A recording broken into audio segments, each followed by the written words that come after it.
오늘 말씀 제목 다 같이 시작. 십자가 주변의 사람들. 이번 주부터 사순절 기간에 십자가 주변에 있던 인물들을 살펴보려고 합니다. 예수님께서는 인류의 모든 죄를 담당하시려고 십자가에 달리셨는데, 그때 그 주변에는 참 많은 사람들이, 그리고 여러 종류의 사람들이 있었습니다. 그 중에는 예수님이 고난이 진심으로 슬프고 그 고난에 동참하려는 그런 사람도 있었고, 또 예수님이 누구신지 전혀 관심이 없는 무관심한 사람들도 있었습니다. 그리고 적극적으로 예수님을 죽이는 데 앞장섰던 사람들도 있었습니다. 우리도 그 십자가 주변에 있습니다. 지금 십자가로 세운 이 교회가 우리 삶 가운데 있고, 또 예수 십자가의 복음을 듣고 있는 우리는 모두가 이 십자가 주변에 있는 사람들입니다. 우리는 지금 십자가 주변에 다 있어요. 그런데 우리는 십자가 주변에 있는 어떤 사람입니까? 우리는 십자가 주변에 어떤 종류의 인물입니까? 나는 십자가 주변에 있는 선한 사람인지, 아니면 악한 사람인지, 아니면 무관심한 사람인지, 이 시간 그것에 대해서 생각해 볼 때 예수님의 십자가가 바로 나의 십자가가 되는, 그래서 그 주님의 십자가 사랑을 오롯이 받아들이고 또 그 사랑을 주님께 드리는 주님의 참된 자녀가 되는 저와 여러분 되시기를 주님의 이름으로 축복합니다. 십자가 주변에는 먼저 십자가에 동참하는 사람이 있었습니다. 십자가에 동참하는 사람, 십자가에 동참하는 사람이 있었습니다. 오늘 본문 32절에 나가다가 시몬이란 구레네 사람을 만나매 그에게 예수의 십자가를 억지로 지워가게 하였더라. 십자가를 대신 지는 자가 나타났습니다. 구레네 지방에서 온 시몬이라는 사람이 예수님을 돕게 됩니다. 억지로이지만 그래도 십자가를 졌어요. 억지로이지만 십자가를 지고 예수님과 함께 올랐다는 것이 중요합니다. 예수님과 함께 한 것이에요. 이렇게 우리도 자기 십자가를 지는 것이 중요합니다. 그것이 예수님을 따르는 길이며 예수님과 함께 하는 것이 된다는 사실이에요. 예수님의 은혜가 진정으로 감사하다면 마땅히 따라야 할 길이기 때문입니다. 혹 억지로라도, 상황이 되어서 어쩔 수 없어서라도, 타의에 의해서 지금 예배의 자리에 오신 분이 있을지 모르지만 그럴지라도 결국은 지금 예수님과 함께 가고 있다는 사실이 중요합니다. 이렇게 예수님께서 가신 고난의 길에 동참하는 마음을 갖는 저와 여러분 되시기를 바랍니다. 예수님께서 채찍에 맞으시고 너덜너덜해진 몸으로 십자가를 끌고 가십니다. 땀과 피가 범벅이 되어가지고 또 언덕을 올라가느라고 힘들게 그 무거운 십자가를 들고 이렇게 올라가시고 있는데, 또 중간중간에 병사들이 압박을 줍니다. 빨리빨리 좀 올라가라고 막 부담을 줘요. 그렇게 압박을 주니까 더 부담되고 자꾸만 예수님은 쓰러지십니다. 그때 답답해하던 로마 병사 하나는 옆에서 따라가고 있으면서 구경만 하고 있던 이 사람 하나를 붙잡습니다. 당신이 대신 좀 저 십자가 좀 지고 올라가시오. 로마 병사는 여기에서도 자기의 힘, 자기 권력을 사용합니다. 그 힘을 예수님을 도와드리는 데 사용하면 참 좋았을 텐데 다른 사람에게 억지로 명령하는 데 힘을 사용합니다. 로마 병사는 예수님의 십자가에 대해서는 별로 관심이 없는 사람, 즉 십자가를 다른 사람에게 떠넘겨버리는 사람이 되었고, 반면에 이 구레네에서 온 시몬은 어찌됐든 예수님의 십자가에 동참한 사람이 되었습니다. 예수님의 십자가에 동참하게 되었어요. 이 사람은 나중에 어떤 사람이 되었을까요?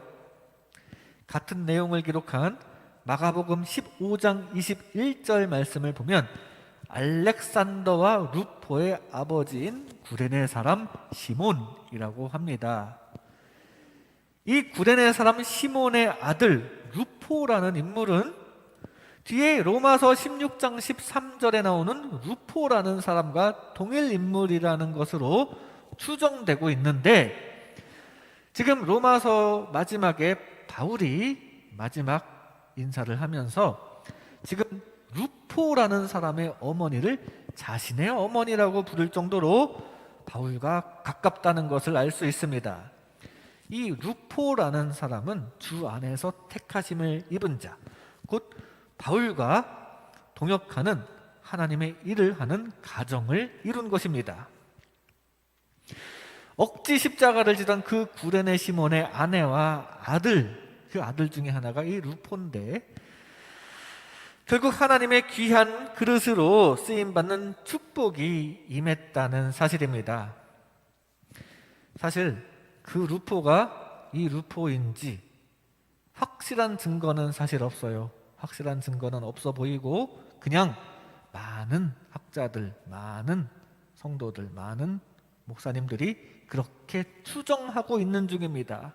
확실한 증거는 없는 상태예요. 동명이인일 수도 있습니다.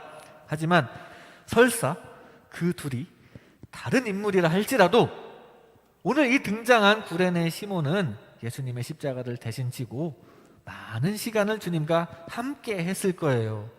그러면서 예수님과 더 가까워졌을 겁니다. 그게 중요한 겁니다. 예수님과 가까워졌음은 분명합니다. 예수님의 십자가에 동참하며 예수님과 가까워지는 것, 그래서 또 이렇게 바울과 친하게 지낸 루포처럼 하나님의 일을 하는 사람이 되었다라고 우리가 은혜롭게 이 성경을 해석할 수 있지만, 그렇게 예수님의 십자가에 동참하며 예수님과 가까워졌다는 게 중요한 겁니다. 우리도 자기 십자가를 지고 십자가 예수님과 더욱더 가까워지시기를 바랍니다. 마태복음 16장 24절에 이에 예수께서 제자들에게 이르시되 누구든지 나를 따라오려거든 자기를 부인하고 자기 십자가를 지고 나를 따를 것이니라 라고 증거합니다. 예수님께서는 제자들에게 자기 십자가를 지고 따르라고 말씀하셨는데, 그때 이미 예수님께서는 십자가형을 받아 죽으실 것을 염두에 두고 말씀을 하십니다. 그런데 정작 십자가형을 받으실 때 이 제자들은 다 도망가고 보이지 않습니다. 오히려 그때 예수님의 제자가 아니었던 이 구레네에서 온 시몬이 오히려 이렇게 진정한 제자가 되어 예수님을 따르고 있는 중입니다. 또 몇몇 사람들은 십자가를 지지는 않았지만 예수님을 진정으로 따르는 사람이 또 있었어요. 예수님의 고난을 진정으로 슬퍼하며 예수님과 함께하는 사람들도 있었습니다. 막달라 마리아와 또 예수님의 육신의 모친 마리아 등 몇몇 여인들도 지금 참담한 마음을 가지고 예수님과 동행하고 있습니다. 이렇게 예수님과 함께하는, 예수님의 십자가에 동참하는 사람이 있었다는 사실이에요. 그러면서 예수님과 가까워졌다는 사실입니다. 우리도 십자가 언덕길을 주님과 함께 올라야 합니다. 바로 나를 위해서 그 억울한 고통을 당하셨음을 생각하며 우리는 주님과 함께 해야 합니다. 특별히 이 사순절 기간 동안에는 그 생각을 한 번씩 더 하시기를 바랍니다. 그런데 우리가 날마다 기쁜 마음으로 십자가를 지고 따라갈 수 있으면 얼마나 좋겠습니까? 예수님을 따르는 마음으로 고난당할 때도 기쁘게 고난당하고 화를 참고 인내할 때도 그게 행복이라면 참 좋겠지만 고난이 행복이 되기는 참 어렵습니다.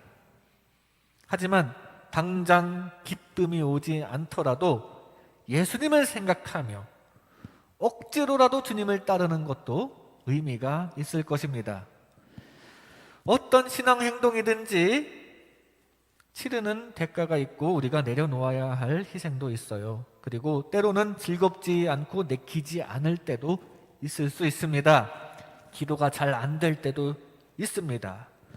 주일에 오늘도 이렇게 교회에 나올 때 기분이 좀 나지 않았을 수도 있어요. 그럴 때는 이 구레네에서 온 시몬처럼 억지로 지는 십자가라도 좋습니다.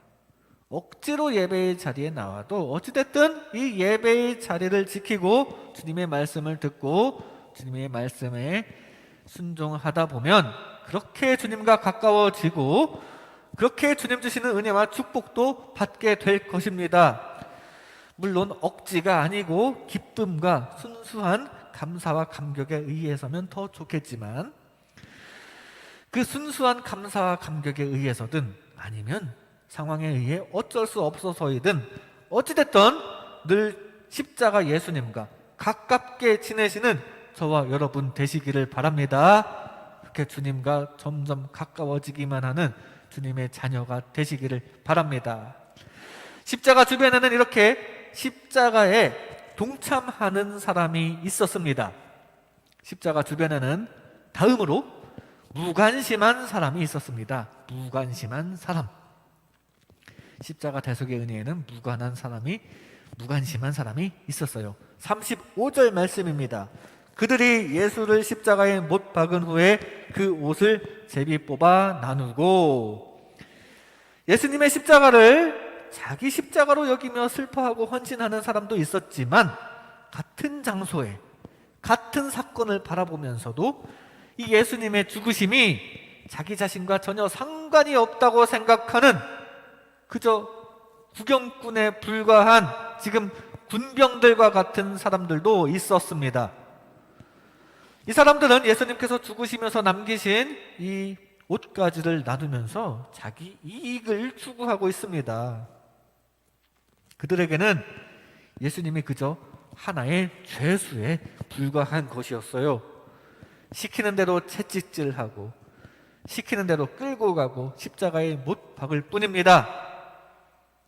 반면에 예수님께서는 그들의 죄까지 다 용서하시는데 십자가 위에서 아버지 저들을 용서하여 주옵소서 자기들이 하는 것을 알지 못함이니이다.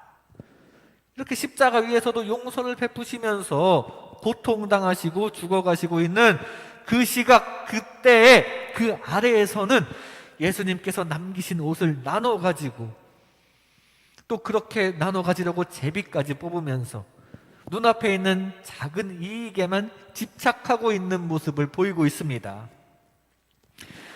당시 옷이라는 것은 값진 재산으로 취급되어 있긴 해요. 그래서 그것을 가지려고 혈안이 되었습니다. 바디메오도 자신이 걸치고 있던 겉옷을 던져버리고 예수님을 쫓아갔는데 바디메오는 자신이 걸친 값진 겉옷을 버리고 예수님을 쫓아가는 헌신을 보였는데 반해 이 십자가 아래에 있던 군인들은 예수님이 걸치고 계셨던 그 옷을 나눠 가지는데 혈안이 되었습니다. 오직 그들의 관심은 나에게 과연 어떤 이익이 있는가? 내가 이것을 통해서 어떤 이익을 얻을 수 있는가? 그것이 그들의 관심사였습니다. 예수님의 죽으심은 사실 우리 영혼에 있어서 아주 상당히 중요한 문제인데 이 사람들은 이 중요한 문제에는 전혀 관심도 없고 그저 현실 상황에 예수님을 이용만 하려는 사람들이었습니다. 우리는 이렇게 예수님의 죽으심에 관심이 있어야 합니다. 영혼에 관심이 있어야 한다는 사실이에요. 예수님의 죽으심의 진정한 의미를 늘 생각하면서 그 죽으심 덕분에 주어지는 하나님의 은혜를 생각하면서 늘 감사해야 하는데 세상에는 이 예수님의 죽으심이 자기 자신의 영혼과는 전혀 상관없는 사람들이 있습니다. 그저 예수님을 이용하기만 합니다. 그러면 예수님께서 기껏 이렇게 고난당하시고 죽으신 의미가 어디 있겠습니까? 옷까지 한 조각 이렇게 나눠 가지고 그렇게 하려고 이 고난을 감내하시면서 죄도 없으신 분이 억울하게 죽으셨겠습니까? 이렇게 옷까지 좀 남기려고? 아니라는 거죠. 예수님의 죽으심은 온 인류를 위한 죽으심이고 그만큼 아주 큰 가치가 있는 죽으심입니다. 이 예수님의 죽으심이 헛되지 않게 하기 위해 우리는 믿음으로 그 은혜를 받아들여야 한다는 사실입니다. 오늘날도 이 예수님의 죽으심의 진정한 의미에 대해서는 관심이 없고 그저 예수님을 이용만 하는 사람들이 있습니다. 많은 사람들이 사실 예수님이 누구이신가에 대해서 머리로는 알고 있습니다. 많은 사람들이 지식으로는 알고 있어요. 예전에 정말 많은 좋은 일을 행하시고 억울하게 죽음당하신 그 사람 알고는 있습니다. 제사장들이나 빌라도도 마찬가지입니다. 이 인간 예수님에 대해서 많은 것을 알고는 있지만 예수님을 믿음으로 구원받는 것, 거기에 대해서는 전혀 관심을 갖지 않습니다. 다만 내가 이 예수님을 통해 어떤 이익을 얻을 수 있는가, 거기에만 관심이 있는 것입니다. 예수님의 이름을 빌려서 지저스 굿즈라고 상품화 시킨 것이 참 많은데 그거 자체는 참 좋은 것입니다. 예수님을 전하는 도구가 되기도 하죠. 그런데 종종 예수님에 대한 사랑은 전혀 없고 그냥 그것을 통한 이익에만 관심이 있는 사람이 있습니다. 예수님을 이용만 하는 게 되는 거예요.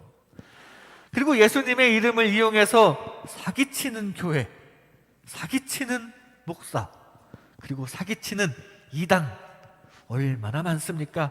예수님의 이름을 이용해서 자기 이속만 얻고 거짓말하고 또 예수님의 이름을 빌려서 표 좀 얻어보려고 평상시에는 나타나지 않다가 선거철에만 인사하러 교회에 나와서 예수 이름으로 인사하는 사람들도 많이 있습니다. 대선 때는 조금 그런 게 없어도 총선이나 지방선거 때는 정말 그런 일이 많습니다.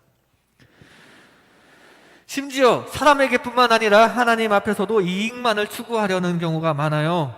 하나님, 저 예수님 믿으니까 부자 되게 해주세요. 지금 저희 어머니 많이 아픈데 꼭 좀 살려주세요. 하나님, 제가 예수 믿으니까요. 그러다가 그 어머니가 끝내 돌아가시기라도 하면 하나님은 없는 것 같아 하면서 돌아서는 사람들. 우리 주님을 그저 나를 당장, 우리 가족을 당장 고쳐주셔야만 하는 존재로만 여기고 있는 경우가 참 많다는 사실이에요. 예수님을 통해 이득만 보려는 태도입니다. 그런 태도는 자신의 이득을 위해서 예수님을 십자가에 못 박은 빌라도나 가야바가 가지고 있는 태도와 같은 태도일 수 있는 것입니다.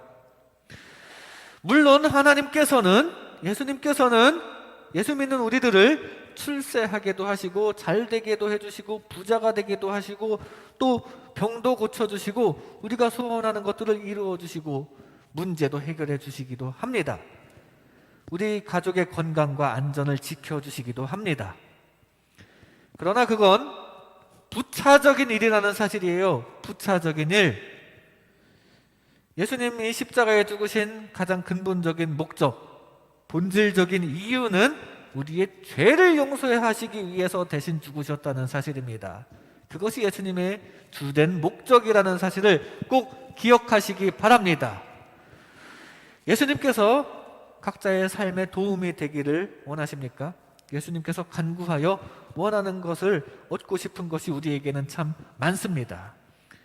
맞습니다. 예수님께 기도 열심히 해서 주님께서 주시는 풍성한 은혜와 복을 많이 받으시기를 바랍니다. 단 예수님에 대한 진정한 사랑이 있고 그 십자가 은혜에 대한 진정한 본질적인 이해가 있어야 합니다.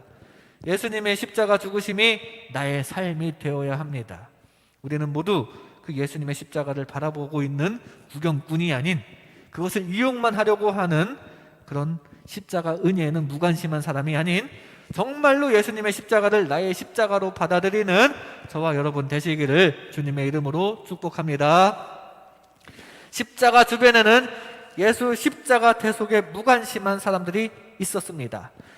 십자가 주변에는 마지막으로 악한 사람이 있었습니다. 악한 사람. 37절 말씀에 그 머리 위에 이는 유대인의 왕 예수라 쓴 죄패를 붙였더라. 유대인의 왕 예수라고 왜 썼을까요? 지금 비꼬는 겁니다. 앞에 29절에 보면 군병들이 예수님을 희롱하는 장면을 보면 알 수 있습니다. 유대인의 왕이여 평안할지어다. 29절에 유대인의 왕이여 평안할지어다 라고 하는데, 지금 신의 존재를 전혀 인정하지 않는 이 로마 제국의 병사라서 그런지 유대인의 왕이라더니 꼴 좋다 라면서 지금 비웃고 있는 것입니다. 희롱하고 있는 거예요. 또 이런 군병들 외에 유대인들도 마찬가지입니다. 지나가는 유대인들도 처음에는 예수님을 환영했지만 결국 돌아서서 악한 사람이 되어가고 있습니다. 뒤에 39절에 나와 있는 지나가는 사람들, 이 지나가는 사람들은 예수님을 정치적인 유대인의 왕으로만 기대했던 수많은 유대인들입니다. 그들이 머리를 흔들며 모욕했다고 하는데, 이 머리를 흔드는 행동은 당시 문화에 따르면 예수님을 멸시하며 조롱하는 행동입니다. 자신들의 생각대로 정치적인 왕이 아니라면서 이렇게 확 돌아선 거예요. 대제사장들과 서기관들과 장로들도 마찬가지입니다. 저 예수라는 사람이 하나님의 아들이라는데 하나님께서 구하시는지 어디 보자. 이 사람들은 예수님을 적극적으로 죽이는데 앞장섰던 대제사장, 서기관, 장로들입니다. 그리고 같이 못 박힌 강도도 마찬가지로 예수님에게 네가 그리스도가 아니냐, 우리를 구원하라 라면서 비방합니다. 지금 하나같이 예수님을 조롱하고 있습니다. 군병들, 종교 지도자들, 유대인들, 그리고 옆에 있는 죄수까지 다들 지금 예수님을 적극적으로 죽이는데 동참하고 있는 것입니다. 이렇게 예수님께서는 진정한 하나님의 아들로서 우리를 위해서 죽으시면서도 이렇게 악한 자들의 조롱까지 다 이겨내시고 묵묵히 우리를 위해 희생하셨습니다. 우리는 이렇게 십자가 주변에 있는 악한 사람들처럼 되지 말고 주님의 편이 되어야 합니다. 주님의 은혜에 감사하며 주님의 십자가 사랑을 받아들여야 합니다. 그렇게 주님 편에 서시기를 바랍니다. 뒤에 40절에 이런 말이 있습니다. 네가 만일 하나님의 아들이거든 자기를 구원하고 십자가에서 내려오라. 네가 하나님의 아들이라면 자기 목숨을 구해보라고 유혹하는데, 지금 이 대제사장, 장로, 서기관들, 그리고 옆에 있는 십자가에 못 박힌 다른 죄수들도 다 이렇게 네가 하나님의 아들이라면 목숨을 구해보라고 하는데, 예수님께서 처음 광야에서 시험 받으셨을 때 사탄도 같은 방식으로 유혹했습니다. 마태복음 4장 3절에 보면 네가 만일 하나님의 아들이거든 명하여 이 돌들로 떡덩이가 되게 하라. 6절에는 네가 만일 하나님의 아들이거든 뛰어내리라. 네가 만일 하나님의 아들이거든, 같은 말을 쓰고 있습니다. 무슨 말씀입니까?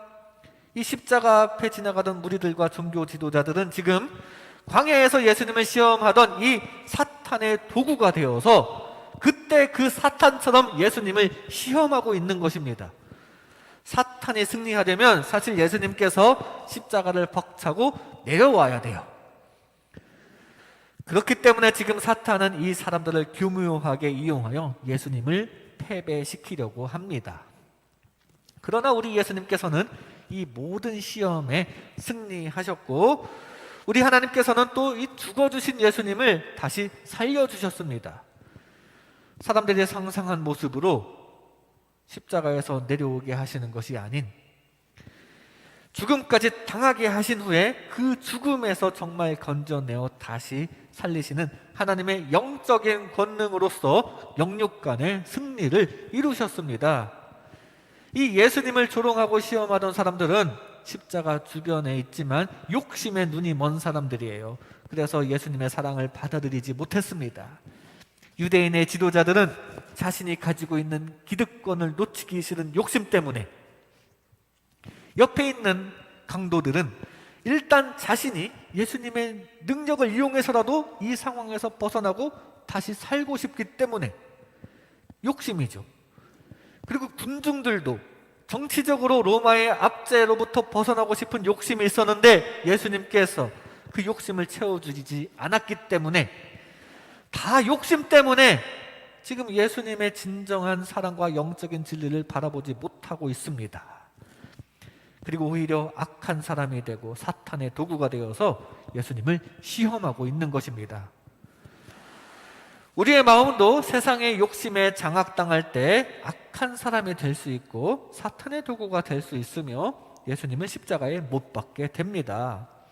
그 욕심 말고 주님에 대한 무한한 감사와 사랑으로 마음을 채우시기 바랍니다. 예수님의 십자가를 가까이 접하면서 악한 사람이 아닌 예수님의 십자가에 동참하는 구레네 시몬이나 막달라 마리아 같은 사람이 되시기를 바랍니다. 그리하여 결국 승리하시는 예수님으로 인하여 기뻐하고 즐거워하며 영원히 주님과 함께 승리의 길을 가는 주님의 자녀 되시기를 주님의 이름으로 축복합니다. 이 시간 십자가 주변의 사람들, 십자가 주변의 사람들이라는 제목으로 하나님의 은혜를 나눴습니다.